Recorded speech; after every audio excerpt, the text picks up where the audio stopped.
Pesticides are friends, not food. So there's a general consensus that pesticides are a bad thing. I haven't conducted any surveys, but I'm sure if I were to ask 100 people at Kennesaw, most would criticize the use of pesticides. Here's an example, take a look. Yo, what's up, dude? I wanted to give you this flower, madam. It's grown by nasty old farmers. Ew, that means they have pesticides. Oh, come on. Pesticides aren't that bad. Well, what about this one? This one was grown hardly any weed interruption because of herbicides. No, stop talking to me. I believe this negative outlook comes from a cloud of mystery. People fear what they don't know, and the little information they do get primarily comes from anti-pesticide activists. They show you pictures with negative connotations.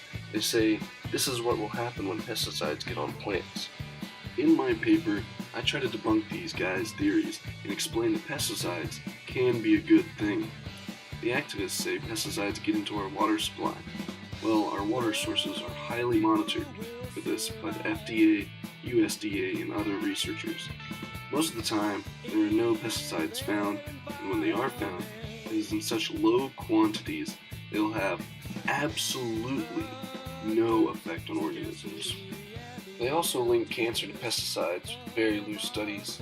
With the regulations in place, it's highly unlikely they lead to cancer.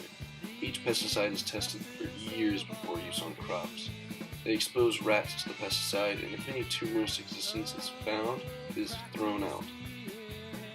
Maybe you don't believe me. Maybe you still think pesticides are bad. Well, here's an analogy. Pesticides are like any other substance.